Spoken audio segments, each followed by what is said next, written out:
O kas buvo jūsų studijų draugai? Nu, tai mes buvom Šaltenis, Švėgžda, Dombrovskis, Taurinskas, nu ir aš, mes 5. Paskui ten Šaltenis į kariuomenę išėjo, kokiam 3 kurse buvo paimtas, tai kažkaip matyta vieta, susitaupė, tai iš tą Miknevičienę, kaip jūs tada pavardį Jankauskaitė turbūt. Ar studijų draugai darė jums įtaką? Nu, kaip ten pasakius. Nu, tikriausiai vis tiek vienas į kitą žiūrėdavom ir baisiai stengdavomės, ko geriau padaryti. Vienas aš kitą būdavo tokių. Žodžiu, kaip gali nedaryti. Nebent jau kokia stipri asmenybė. O 74-ais jūs priimtas į Dailininkų sąjungą. Ar priėmė lengvai? Ką jums reiškia Dailininkų sąjunga? Lengvumo nebuvo įstojant. Žinau, kad ten reikdavo išpildyti tuos reikalavimus. Turėjai būtinai Maskvoje dalyvauti, reiškia, kokioj parodoj, ten dar. O į Maskvą, žinai, mus nelabai ten kas veždavosi. Čia dailininkų, tai ir pati žinai, ką čia aš pasakosiu. Ten buvo ta kompanija visa, žinai, Stasiulevičius, ten Čeponis, Džiaukštas, tad ir aišku, Surdailis tos Primknupšį, ten Bičiūnas, Tuleikis. Jie ten viską, o mus tai taip, viski nuo to lovio. O su kur Šalteniu Švėgžda bendravo daug? Nu, čia, tai taip. Tai visi vietoj. Tai su kuriu netgi 9 mėnesius iki dirbom. Tai kasdien susitikdavom. Tai pas jį ten užeidavom, vyno nusipirkdavom. Labai dirbtuvę paskui artigi įsitaisė, tai patogu. Ir jūs taip jautėtės, kad sieja tą bendruomeninę platformą, ar daugiau kartu susiję? Vis tiek kažkoks tai artumas tų pažiūrų buvo. Bent mūsų tas, nu, toks, ten visos tos, kur aš čia anksčiau pavardinau, kompanijos atžvilgių gal. Kadangi mus taip, jie, žinai, nelabai rimtais laikė matyti. Žinai, jaunesnis, tadagi visos tos kokioj Dailininkų sąjungoj susirinkimai, taigi ten prisimenu toks viena meninė vertybė dailininko, iš vis dailininko, tai tą braižą įsigyti.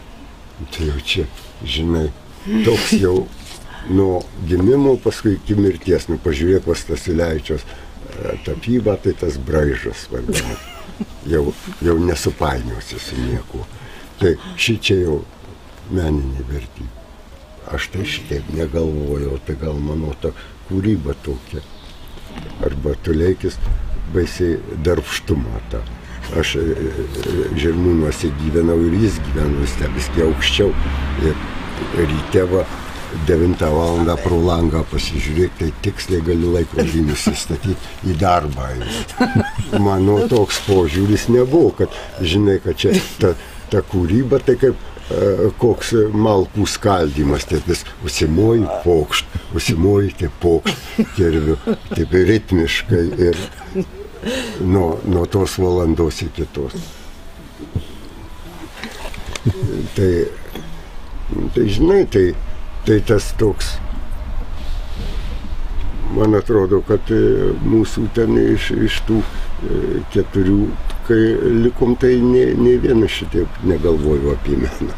Kad būtinai reiškia dirbti nuo ryto iki saulėlydžio. Ar galima tas jūsų figūrinis paveikslas to laiku tapytos sovietmečiu, visus tos, kuriais labiausiai išgarsėjo tokia šaržinė žanrinė scena, interpretuoti kaip socialiniai politinius ar socialiniai kritiškus?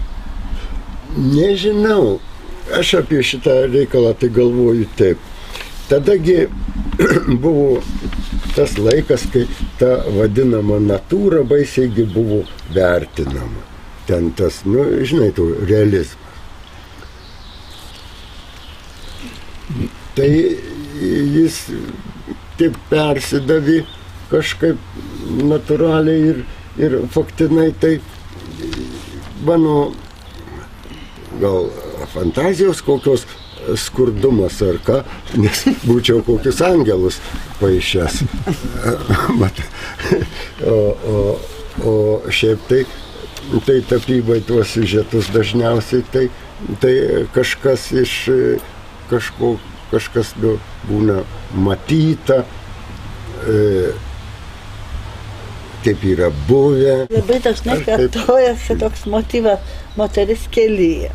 Moteris troleibuse, traukiniuose, kur nors prie automobilio. Čia irgi iš to realumo, tokio išgyvenimo.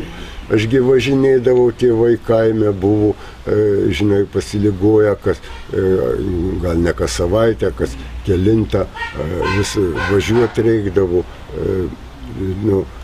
ar ten atsiguldavau į ligoninę, kuris tai ten sriubą išvirt, nors dabar tai nemoku nieko pasigamyti, valgyti. Bet tada važiuodavau, tai važiuoja ir tie vaizdeliai visą laiką po nosim tokie. Tai aš kai toks be fantazijos realistas, tai pasinaudojau.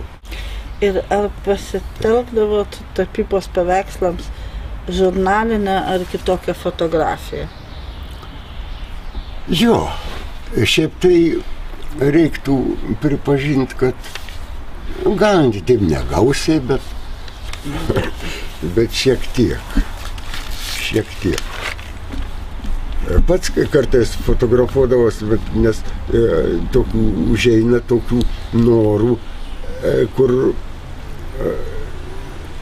kur ten negali stovėti ir iš natūros pasidaryti. Tai kartais nusifotografuodavau. Ten tų automobilių vis tiek reikia žinot durelės, į kurią pusę atsidaro viską.